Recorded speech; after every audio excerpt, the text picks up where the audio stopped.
At my son's funeral, his wife threw me out of my own house. I'm Thomas Mitchell. What happened next changed everything. Picture this. Your child just died. You're grieving, and your daughter-in-law looks you in the eye and says, "Stop crying, pack your bags, and get out of my house now." She called me a worthless burden, in front of everyone, at my son's funeral. But here's what Victoria didn't know. The house she was kicking me out of? I built it in 1987. The money she thought she inherited? $850,000 that was always mine. For 8 years, she lived off my generosity while treating me like charity. Instead of arguing, I just walked away. Sometimes silence is the most powerful response of all.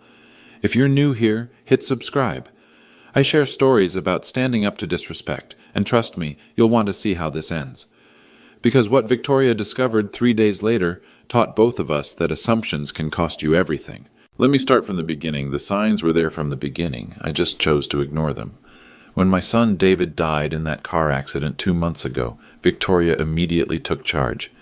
"Don't worry about the arrangements, Tom," she said. "I'll handle everything." What she really meant was, stay out of my way. At the funeral home, she made every decision. The casket, the flowers, even the music.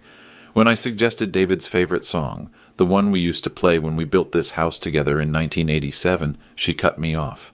"That's too depressing," Victoria said. "We need something more uplifting." I watched her command the room in her $300 black dress, directing everyone like she was the director of this tragic play. And me? I sat in my old gray suit, the one I'd worn to my wife's funeral 2 years earlier, feeling invisible. The second sign came during the reception at our house. My house, technically, though Victoria had been treating it like hers since David's death. She pulled me aside in the kitchen. "Tom, we need to talk about your situation." "My situation?" "You're financially dependent on us now. David was supporting you, and with him gone." She shrugged. "I can't carry that burden." Burden. That word hit harder than expected. "I've been more than generous letting you stay here," she continued. "But this house is mine now. Everything is mine. David left it all to me." I nodded slowly. Victoria saw that nod as defeat. What she didn't see was calculation. She had no idea that David had never owned this house. He lived here, yes. Grew up here, absolutely. But owned it? Never.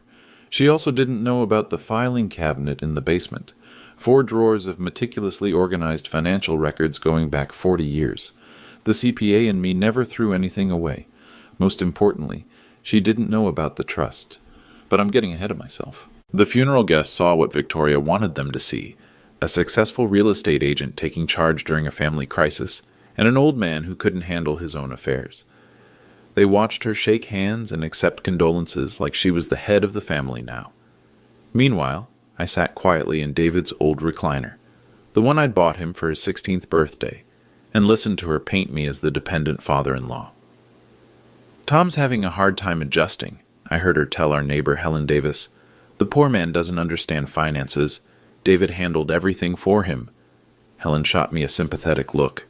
She'd known me for 37 years, since the day I broke ground on this lot. But even she seemed to believe Victoria's version of reality. That's when I realized something important. People see what they expect to see. Victoria expected to see a grieving widower who couldn't manage on his own. So that's what she saw. The old Honda Civic I drove instead of something flashy. The simple clothes I wore instead of expensive suits. The quiet way I handled my grief instead of making a show of it. She mistook humility for helplessness. Quiet for weak. Generous for desperate. It was an understandable mistake. I'd spent 2 years since my wife Margaret's death living simply. No need for expensive toys or status symbols when you're learning to live alone. David understood that. He respected my choice to downsize my lifestyle. But Victoria? She measured worth by appearance, by volume, by who controlled the conversation. She was about to learn that the most dangerous person in any room is the one who doesn't need to prove anything. As the last guest left that Tuesday evening, Victoria cornered me by the front door. "I meant what I said, Tom. This arrangement isn't working anymore." I looked around the living room I'd painted 3 times over the decades. The hardwood floors I'd installed by hand. The crown molding I'd measured and cut with David when he was 12. "I understand," I said quietly, but Victoria had no idea what I understood, and she definitely had no idea what was coming next. Wednesday morning brought clarity and coffee in equal measure. I sat at my kitchen table, the one Margaret and I had bought at a garage sale in 1986, and made a list. Not of what I was losing, but of what Victoria thought she was gaining. The house, 2,400 square feet of memories on Maple Street in suburban Cleveland. Current market value, according to Victoria's own real estate expertise, $420,000. The life insurance, David's policy through his engineering firm, $150,000. Victoria had already started spending that money in her head. The furniture, everything from Margaret's antique china cabinet to David's collection of engineering textbooks, not valuable to others but priceless to me. My dignity, watching Victoria parade around like she'd inherited a kingdom when she'd actually inherited nothing at all. But here's what really bothered me. It wasn't the money or even the house. It was the erasure. Victoria was systematically removing every trace of the life Margaret and I had built here. She'd already boxed up Margaret's photos from the mantel. David's childhood drawings were gone from the refrigerator. Even my old CPA certificates had disappeared from the den wall. "I'm redecorating," she explained when I asked about Margaret's photos. "David always said this place needed updating." Updating, as if 40 years of memories were outdated software. She gave me 30 days. 30 days to find somewhere else to live on what she assumed was Social Security and nothing else. 30 days to pack up 4 decades and pretend it never happened. The cruelest part? She was doing it all with such confidence, such certainty that she held all the cards. Tuesday afternoon, she'd handed me a printed timeline. Actually printed it out, like I was a tenant getting evicted. "November 15th, she said, pointing to the date circled in red.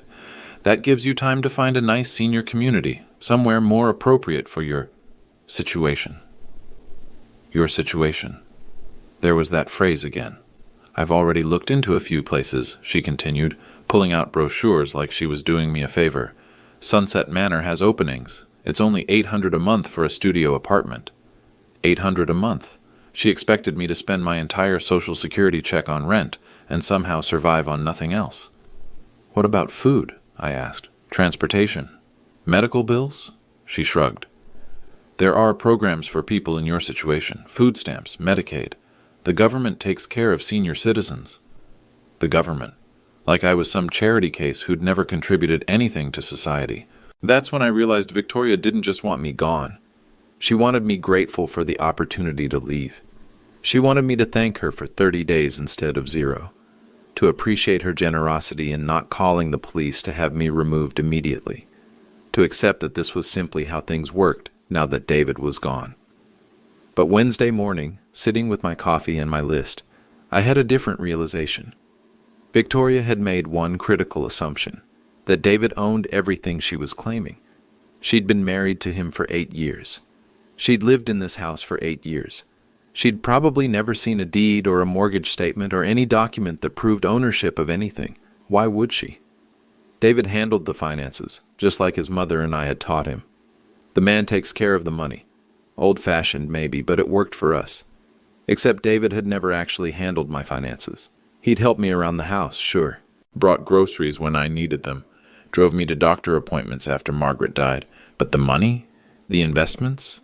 The property? That was always mine to manage. Victoria saw David's helpfulness and assumed dependency. She saw my gratitude and assumed obligation. She saw 2 years of quiet grief and assumed defeat. If I said nothing, if I just packed my bags and shuffled off to Sunset Manor like a good little senior citizen, what message would that send? That bullies win, that volume beats truth, that if you're loud enough and confident enough, you can rewrite history and steal someone's life. That respect is optional when you're dealing with old people, that my 40 years of marriage to Margaret meant nothing, that the house we built together was just bricks and wood, that the son we raised here could be forgotten as easily as photos removed from a mantel. The stakes weren't just financial, they were existential. But I had something Victoria didn't know about, something that would change everything. I just needed to find the right moment to use it, and that moment was coming sooner than she thought. Thursday morning, Victoria let herself into my house with David's key. I was having breakfast when I heard the front door open. No knock, no good morning. She walked in like she owned the place, which, in her mind, she did. "Tom, we need to talk," she announced, marching into the kitchen with a manila folder under her arm. "About what?" "Your finances." She sat down across from me without being invited. "I've been thinking about your situation, and I need to understand exactly what David was covering for you." I took a sip of coffee. "Such as?" "The utilities, the property taxes, the insurance." She opened her folder and pulled out a legal pad covered in her handwriting. "David never told me the exact amounts, but I need to know so I can budget properly." "Budget for what?" "For taking over those payments, obviously." She looked at me like I was slow. "Until you move out, I'll have to cover everything David was covering for you." I set down my coffee cup. "And what exactly do you think David was covering?" "Everything. The mortgage, the taxes, the electric bill. You're on a fixed income, Tom. Social Security doesn't stretch that far." "Is that what David told you?" Victoria's pen stopped moving. "What do you mean?" "I mean, did David specifically tell you he was paying my bills?" "He didn't have to tell me. It's obvious." She gestured around the kitchen. "How else could you afford to live here? This house is worth over $400,000. And how do you know what it's worth?" "I'm a real estate agent, Tom. I know property values in this neighborhood. But you've never seen the deed." The question hung in the air like smoke. Victoria's confident expression flickered for just a moment. "I don't need to see the deed. David inherited this house when your wife died." "Did he?" "Of course he did. Who else would get it?" I stood up slowly and walked to the sink, rinsing my coffee cup with deliberate care. "You know, Victoria, you've made a lot of assumptions about my finances." "They're not assumptions. They're facts." "Really? What other facts do you have?" She consulted her legal pad. "David told me you never contributed a dime to this house." I turned around. "Is that what David told you?" "Yes." "Interesting. Because I built this house in 1987, paid cash for the lot, hired the contractors, supervised every day of construction." Victoria's face tightened. "That was 37 years ago. Things change. Some things, not ownership. Look, Tom, I know this is hard for you. Losing David, having to face reality about your financial situation, but denial won't help." "What denial?" "Pretending you're not dependent on family charity." The word charity landed like a slap. I dried my hands on the dish towel, taking my time. "Victoria, let me ask you something." "What?" "In 8 years of marriage, did David ever show you a mortgage statement?" "We kept our finances separate." "Did he ever mention making house payments?" "We didn't discuss every detail of his expenses." "Did you ever see him write a check for property taxes?" Her silence was answer enough. "Here's what I think happened," I said, leaning against the counter. "David helped me around the house, picked up groceries, did some yard work, and you assumed that meant he was supporting me financially. Because that's what it looked like. Appearances can be deceiving." Victoria stood up, clearly frustrated. "Fine. Show me the deed then. Prove you own this house." "I don't have to prove anything to you." "Yes, you do. Because I'm David's widow, and I inherited everything." "Did you?" "Stop answering questions with questions. Stop making assumptions." We stared at each other across the kitchen. Victoria's jaw was tight, her real estate agent composure cracking. "You have until November 15th, she said finally. "After that, I'm changing the locks." "We'll see about that." She gathered her papers and headed for the door. "We'll see about what?" But I just smiled and started loading the dishwasher. Some conversations are better finished with lawyers present. Friday afternoon, I did something I hadn't done in months. I went down to the basement. The basement had always been my sanctuary. Margaret used to joke that I was like a squirrel down there, storing away every document and receipt like they were acorns for winter. "You never know when you'll need proof of something," I'd tell her. She'd roll her eyes and remind me that normal people didn't keep 40 years of bank statements. But I wasn't normal people. I was a CPA who'd learned early that paper trails tell stories, and stories protect you when memories fail or people lie. The filing cabinet stood exactly where I'd left it, 4 drawers of meticulous organization, each drawer labeled by decade, each file folder labeled by category, each document filed chronologically. It was beautiful in its own way. I pulled out the bottom drawer first, 1980s. The decade that changed everything. Inside, I found the folder I was looking for. Real estate, 447 Maple Street. Yes, 447. The house number Victoria thought she now owned. The first document was the original land purchase agreement. March 12, 1987. Thomas Mitchell, buyer. $43,000 for the lot. The second document was the construction contract. Mitchell and Sons Building Company. No relation to me, just a coincidence of names. $78,000 for a custom colonial. The third document was the most important, the original deed. Recorded March 15, 1987. Owner, Thomas Mitchell. No co-signer, no joint ownership, no mortgage. I'd paid cash for everything. Victoria had no idea, of course. She'd been 4 years old in 1987, probably learning to tie her shoes while I was learning to read blueprints. But there was more in that folder. Much more. Insurance policies, property tax receipts, utility connection agreements, all in my name, all paid by me, all proving continuous ownership for 37 years. David's name appeared nowhere in any of these documents. I pulled out the second drawer. 1990s.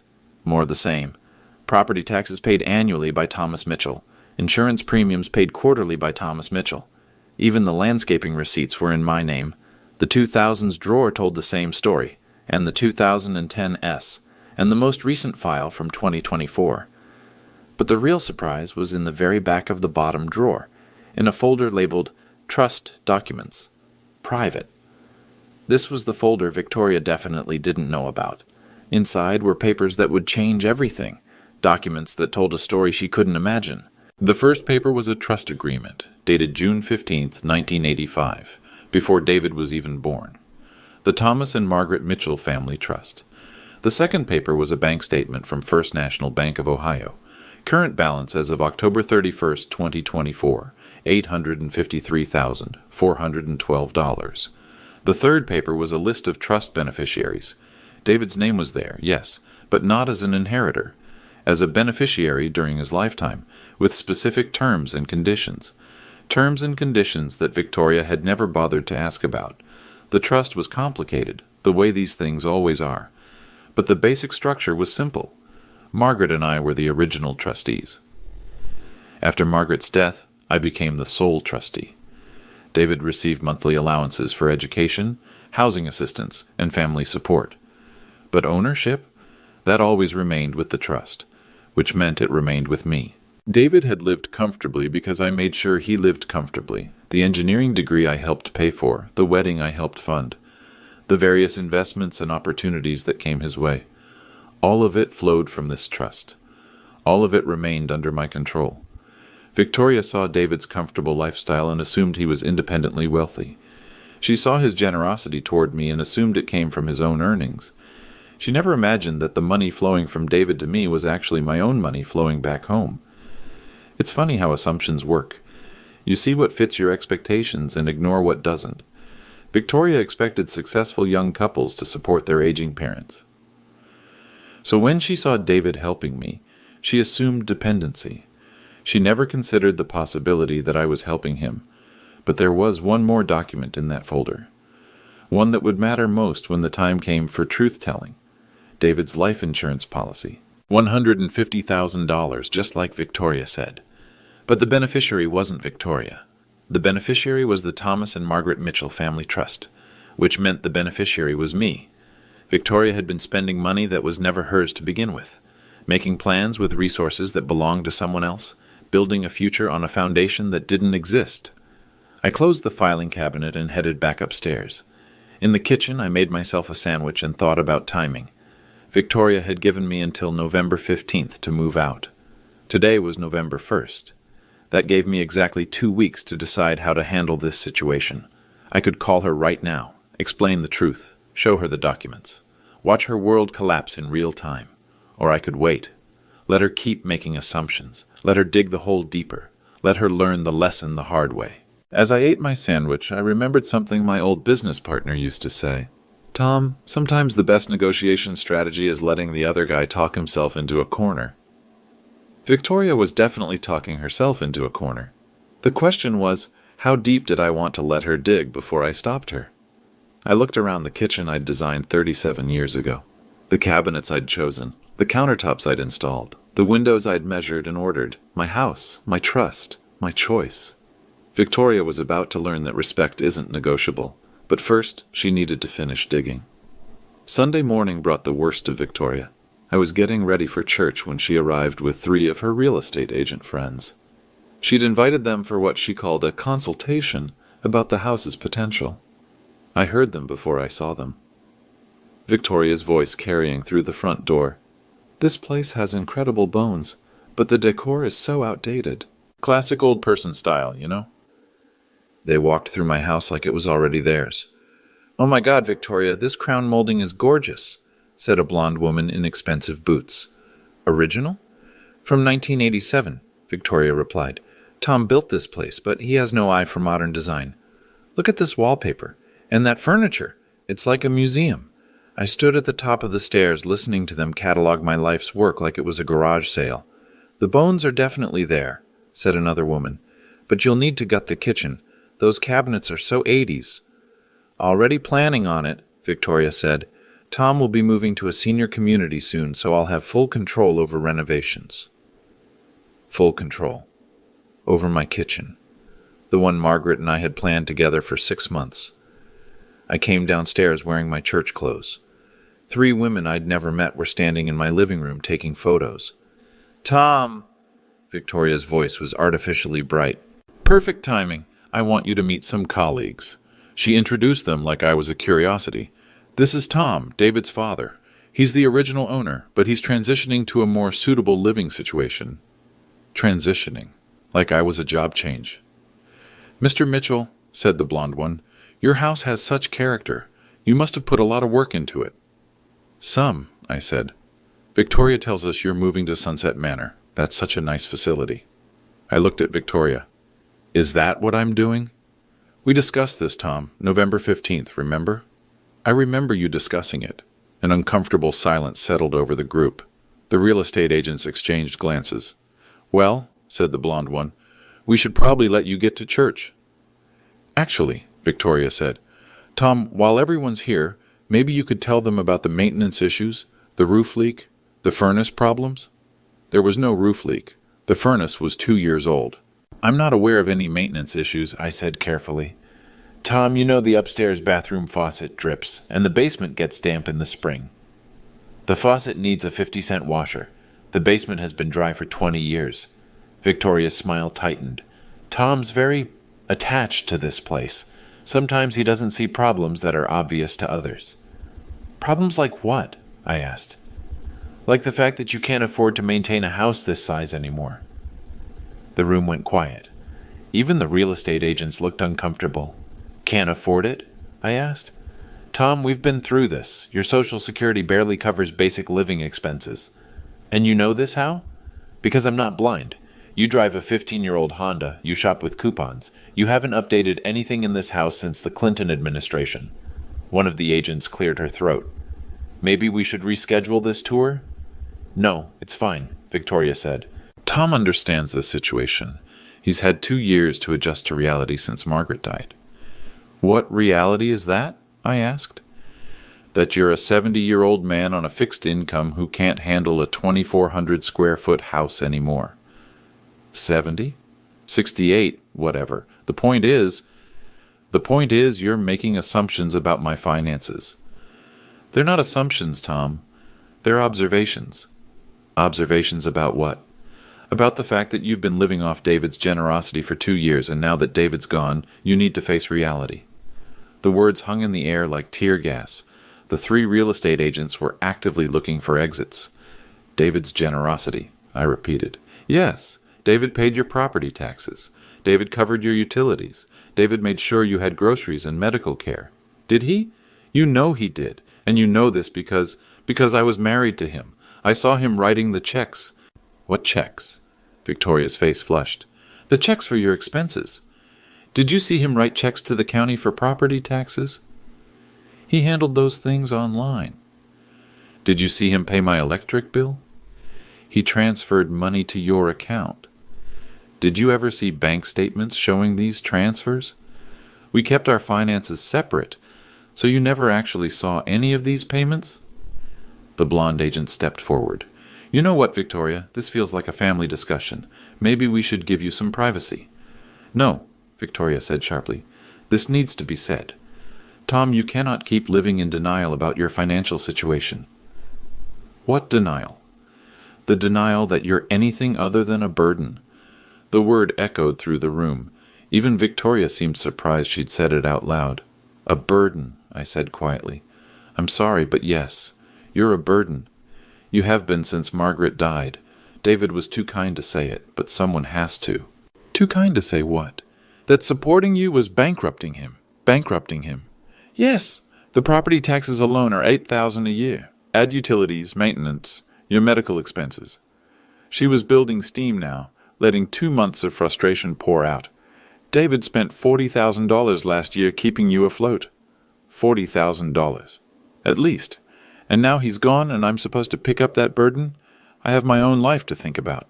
The real estate agents were edging toward the door. So you're throwing me out, I said.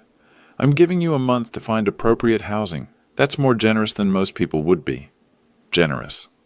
Yes, generous. Because frankly, Tom, you never contributed anything to David's success. He built his own life, earned his own money, bought his own house. This house. Yes, this house. David inherited it from Margaret, and now I inherit it from David. That's how inheritance works. I nodded slowly. I see. Good. Finally. Victoria? What? You might want to check your facts before making statements like that in front of witnesses. She laughed. What facts? Tom, I'm a real estate professional. I know how property ownership works. Do you? Better than you do, apparently. I looked at the 3 women by the door. They were witnessing something they definitely hadn't signed up for. Ladies, I said, you might want to ask Victoria to show you the deed to this house before you start planning renovations. Victoria's face went white. Tom, don't what? Don't tell the truth? But I'd said enough. Sometimes the best revenge is letting people hang themselves with their own words. Enjoy your tour, I said, and headed for the front door. I had a lawyer to call. Monday morning, I sat in attorney Margaret Collins' office with 3 manila folders on the mahogany desk between us. Margaret Collins?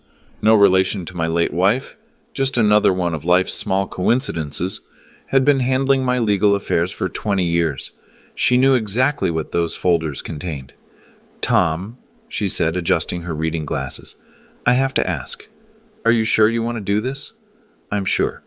Because once we start this process, there's no taking it back. Victoria will know everything. Good. Margaret opened the first folder. Let's review what we have. The original deed to 447 Maple Street lay on top. Thomas Mitchell, sole owner, recorded March 15, 1987. No co-signers, Margaret noted. No joint ownership. No mortgage. You paid cash for the land and construction. Correct. She opened the second folder. Property tax records for 37 years. All paid by you from your accounts. Correct.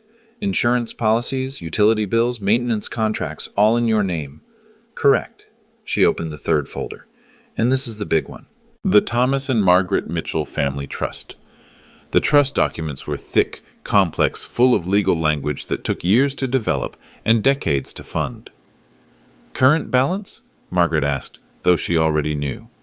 $853,412 as of last Friday. And David's status in the trust? Beneficiary during his lifetime, never a trustee, never an owner. Margaret leaned back in her leather chair. Tom, this is a substantial estate. Victoria had no idea? None. And David never told her about the trust structure? David was a good son, but he wasn't detail-oriented about finances. He knew I helped him when he needed help. He probably never thought to explain where the money came from. So Victoria assumed that David was supporting me instead of the other way around. Margaret shook her head. It's understandable, I suppose. Young couples don't usually have trust this size backing them up. The irony is beautiful, I said. Victoria kicked me out of my own house using my own money to threaten me. How so? David's life insurance, $150,000. She's been making plans with that money for 2 months. But the beneficiary is the trust, which means the beneficiary is me. Margaret pulled out a calculator. So let me make sure I understand. Victoria thinks she inherited a $420,000 house and $150,000 in life insurance. That's right. But actually, she inherited nothing. The house belongs to you, and the insurance money goes to your trust. That's right. And she's been treating you like a charity case while planning to spend nearly $600,000 that was never hers. That's right. Margaret was quiet for a moment, processing the situation. Tom, I have to ask, why did you let this go on for 2 months? Why didn't you correct her assumptions immediately? I thought about that Sunday morning scene. Victoria calling me a burden in front of strangers. The casual cruelty of it. Because I wanted to see how far she'd go. And she went pretty far. Margaret nodded. What do you want to do now? I want to establish clear boundaries. Legal boundaries? All kinds of boundaries. She pulled out a legal pad. Talk to me. First, I want the insurance claim processed immediately. The money belongs to the trust, not to Victoria. Done. That's straightforward. Second, I want Victoria served with formal notice that she's a tenant in my house, not an owner. Also straightforward. How much notice? 30 days. The same time frame she gave me. Margaret smiled slightly. Poetic justice. Third, I want her to understand exactly what David's relationship to the trust was, so she can't claim ignorance going forward. We can provide complete documentation. And fourth, I paused, I want witnesses present when we have this conversation. Witnesses? The same real estate agents who heard her call me a burden yesterday. They should hear the truth too. Margaret set down her pen. Tom, that feels like public humiliation. No, public humiliation is what Victoria did to me. This is public education. There's a difference? Victoria humiliated me to make herself feel powerful. I'm educating people to prevent future misunderstandings. Margaret considered this. The real estate agents aren't necessary for the legal process, but they're necessary for the social process. Explain. Victoria spent 2 months telling people that I'm a broke old man living off family charity. Those people deserve to know the truth. And Victoria deserves to hear that truth in front of the same people she lied to. Exactly. Margaret made notes on her legal pad. When do you want to do this? Tomorrow. Give Victoria 24 hours to enjoy her assumptions. And if she refuses to meet, then we serve the papers without explanation and let her figure it out. Margaret pulled out her calendar. I can have everything ready by 10 a.m. tomorrow. Perfect. Where do you want to meet? Victoria's real estate office, where her colleagues can see what respect looks like. Margaret looked up from her calendar. Tom, I've been practicing law for 30 years. I've seen a lot of family disputes. This isn't about the money, is it? No, it's about the disrespect. It's about boundaries. Victoria needs to learn that you can't treat people badly just because you think they're powerless. And if she'd been respectful from the beginning, then we'd be having a different conversation. I would have explained the situation privately and helped her transition to independence. But she wasn't respectful. She was cruel. There's a difference between grief and cruelty. Margaret closed the folders. I'll make the calls this afternoon. Thank you. Tom? Yes? For what it's worth, I think David would be proud of how you're handling this. I stood up and shook her hand. David taught me something important. What's that? That quiet strength beats loud ignorance every time. He was a smart boy. He learned from the best teacher. Margaret? No, life. Life taught him that respect is earned, not inherited. As I left the law office, I thought about Victoria's timeline. She'd given me until November 15th to move out. Tomorrow was November 5th.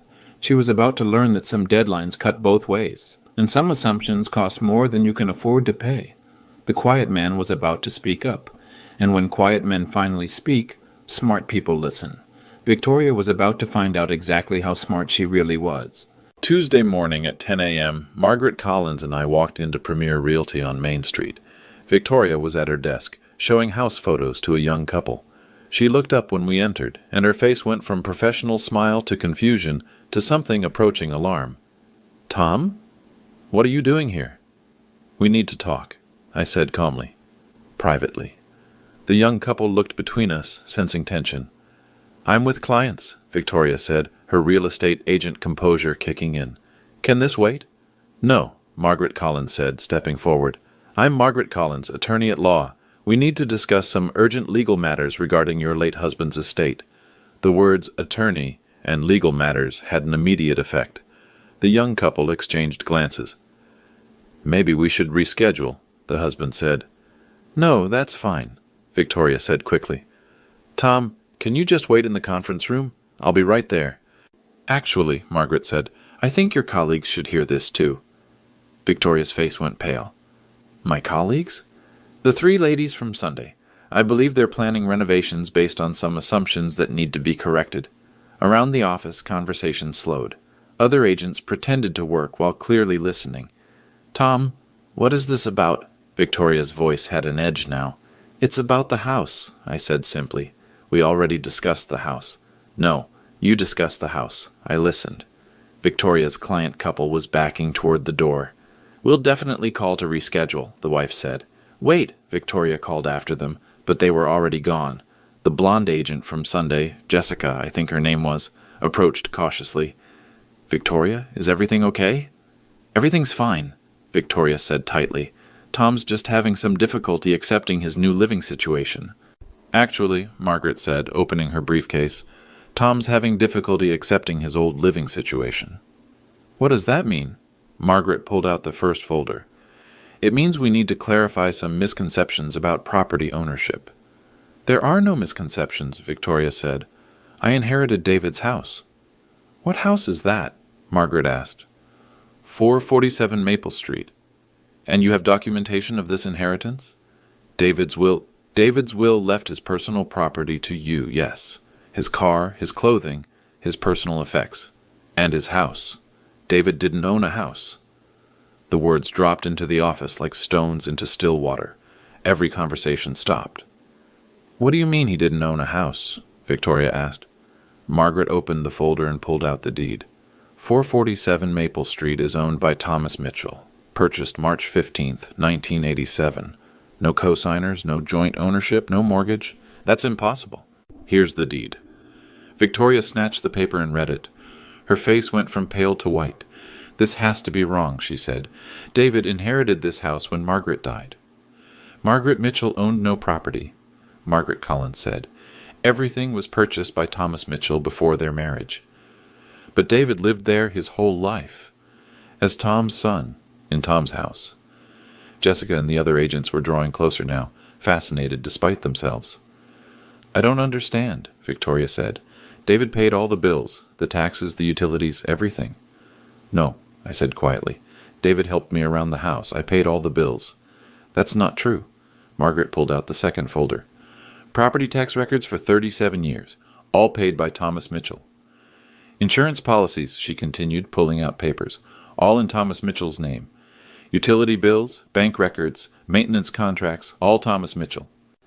Victoria stared at the papers like they were written in a foreign language. This doesn't make sense, she said. David had money, good money. He was an engineer.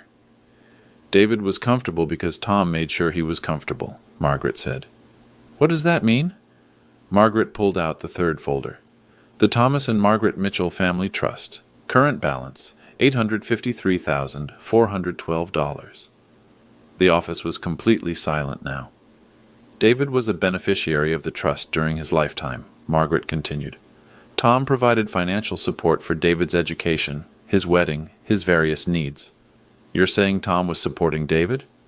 I'm saying Tom was supporting his son from his own resources. Victoria sank into her desk chair. But David told me he was helping Tom financially. David was helping Tom practically. Groceries, rides to appointments, yard work. Tom was helping David financially. The life insurance, Victoria said suddenly. David's life insurance, that's mine. Margaret pulled out another paper. The beneficiary of David's life insurance policy is the Thomas and Margaret Mitchell Family Trust. No. Yes. That money is mine. That money belongs to Tom. Victoria looked around the office. Every agent was staring at her. The woman who'd been so confident Sunday morning, so certain of her inheritance, so dismissive of the old man's protests. Tom, she said, her voice small now, I didn't know. You didn't ask. You could have told me. You could have asked respectfully. Margaret closed the folders. Victoria, you have 30 days to find alternative housing arrangements. 30 days? The same timeline you gave Tom. But where will I go? That's not Tom's concern anymore, Margaret said.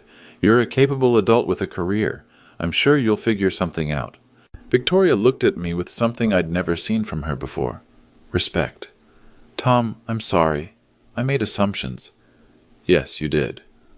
Can we work something out? Some kind of arrangement? I considered the question. Around us, the real estate office was perfectly quiet. Victoria, respect isn't negotiable. It never was. I understand that now. Do you? Yes. Good. That's the first step toward earning it back. Margaret and I headed for the door.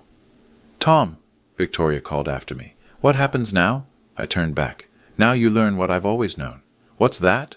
That quiet people aren't weak people. We're just selective about when we use our voices. And with that, we left.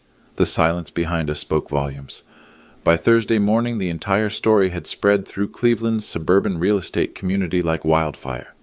I knew this because Helen Davis, my neighbor for 37 years, brought me coffee and the latest gossip.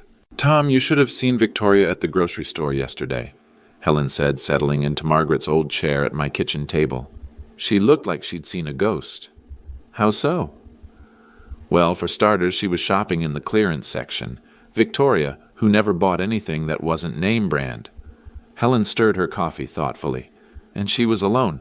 Usually she's got those real estate friends of hers trailing behind like she's some kind of celebrity. Maybe they were busy.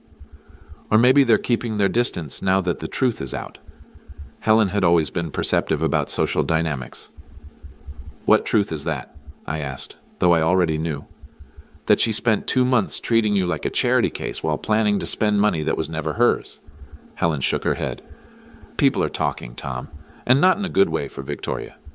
What are they saying? That she showed poor judgment. That she made assumptions about finances without doing her homework. And in real estate, homework matters. Exactly. Her broker called her in for a meeting yesterday afternoon. This was news to me. How do you know that? Because my sister's daughter works at Premier Realty. She said the whole office was buzzing about what happened Tuesday morning. Helen leaned forward conspiratorially. Apparently, 3 different clients have already asked to be transferred to other agents. Why?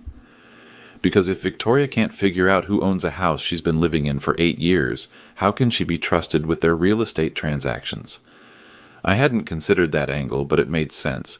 Real estate was built on trust and competence. Victoria had publicly demonstrated a lack of both. There's more, Helen continued. You know that young couple she was meeting with when you showed up? Vaguely. They posted about it on social media. Something about dodging a bullet with an agent who doesn't understand property law. They posted about it? With photos of the office and everything? It's gotten hundreds of likes. The ripple effects were spreading faster than I'd anticipated. My phone rang. Margaret Collins. Tom, we have some developments. Good or bad? Depends on your perspective. Victoria's attorney called this morning. She hired an attorney? Apparently. He wanted to discuss a settlement. What kind of settlement? Victoria would like to stay in the house for 6 months instead of 30 days. She's offering to pay rent. How much rent? $2,000 a month. I almost laughed. For a house worth $420,000? Market rent would be closer to $3,000, yes? What did you tell him? That we'd consider reasonable offers. And what's reasonable? $3,500 a month, first and last month in advance, plus a security deposit equal to 1 month's rent. So $10,500 up front? Correct. If she wants to stay, she pays market rate like any other tenant. Can she afford that? That's not our problem. But her attorney seemed to think it might be challenging given her current circumstances. After I hung up, Helen was studying my face. Victoria wants to stay? She asked. She wants to pay below market rent to stay. And you said? I said she can pay market rent like anyone else. Helen nodded approvingly. Fair is fair. Friday afternoon brought another visitor, David's old college friend, Mike Thompson. Tom, I owe you an apology, he said at my front door. For what? For believing Victoria's version of things. She told everyone that David was supporting you financially. And you believed her.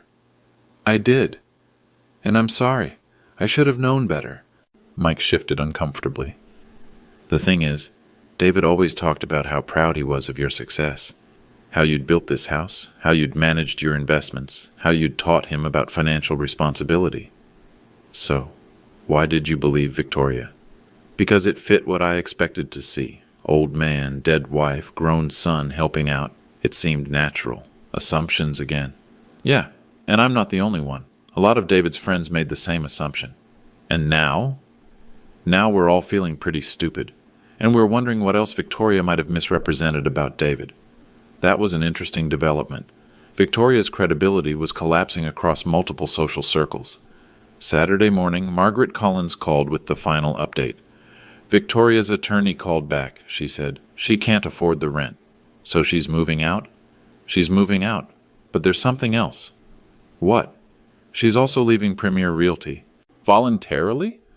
Let's call it mutually agreed upon. So Victoria was losing her house and her job in the same week.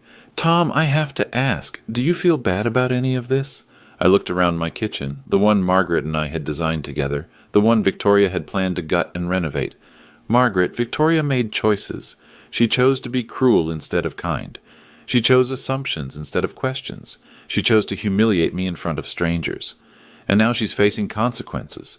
Natural consequences. I didn't fire her from her job. Her clients did that by requesting other agents. Because they lost confidence in her judgment. Exactly. This isn't revenge, this is accountability. And Victoria? Victoria is learning that actions have consequences. It's a lesson she should have learned years ago. Sunday morning, I sat in church thinking about forgiveness and boundaries. They weren't opposite things, I realized. They were complementary. I could forgive Victoria for her assumptions and still maintain boundaries about respect. I could forgive her cruelty and still expect her to face the natural consequences of her choices. Forgiveness didn't mean pretending nothing had happened. It meant accepting what had happened and moving forward with wisdom. Victoria was moving out next weekend, and I was moving forward with a new understanding of my own quiet power. Sometimes the best lesson you can teach someone is to let them teach themselves. 3 weeks later, I sat in my living room reading the Sunday paper when the doorbell rang. Victoria stood on my porch with a moving box in her hands. Hi, Tom. Victoria. I found some things that belong to you. Photo albums from when David was little. Some of Margaret's recipe cards. I opened the door wider. Come in. She set the box on the coffee table and looked around the room she'd planned to renovate. It looks the same, she said. Why would it look different? I don't know. I guess I thought you might change things after everything. Some things don't need changing. We sat in the quiet for a moment. Tom, I owe you more than an apology. You don't owe me anything. Yes, I do. I treated you terribly. I made assumptions about your life, your finances, your worth. I was cruel when I should have been grateful. And now? Now I understand something I should have understood from the beginning. What's that? That David learned his values from someone. His kindness, his generosity, his quiet strength. He learned all of that from you. I nodded. David was a good son. He was, and you were a good father. I just couldn't see it because I was too busy making assumptions. We all make assumptions, Victoria. The question is, what we do when we learn we're wrong. I'm trying to learn from this. Good. I found a job in Columbus. Fresh start, new city. Maybe I can do better there. I hope you can. She stood to leave, then turned back. Tom, can I ask you something? Of course. If I'd been respectful from the beginning, if I'd asked questions instead of making demands, would things have been different? I thought about that. Probably. I would have helped you transition to independence, given you time to find your feet. We might have found a way to honor David's memory together. Instead of fighting over it. Victoria picked up her purse. I guess respect really isn't negotiable, is it? No, it's not. Thank you for teaching me that. After she left, I opened the box she'd brought. David's baby pictures, Margaret's handwritten recipes, small treasures that had somehow ended up in the wrong hands. I thought about the past 3 months. The funeral, the confrontation, the legal resolution, the natural consequences. Victoria had learned an expensive lesson about assumptions and respect. But I'd learned something, too. I'd learned that quiet strength doesn't mean silent acceptance of disrespect. I'd learned that boundaries aren't walls, they're guidelines for healthy relationships. Most importantly, I'd learned that sometimes the most powerful thing you can do is simply tell the truth and let people deal with the consequences of their own choices. David would have been proud of that lesson. Margaret would have approved of the quiet way I'd handled it. And me? I was at peace. If you're watching this and you've ever been underestimated because of your age, your quiet nature, or your humble lifestyle, let me know in the comments. Have you ever had to remind someone that respect isn't inherited, it's earned? Sometimes the best response to disrespect is simply proving them wrong. And sometimes the most powerful people in the room are the ones who don't need to prove anything at all. Until next time, remember, quiet doesn't mean weak. It just means selective.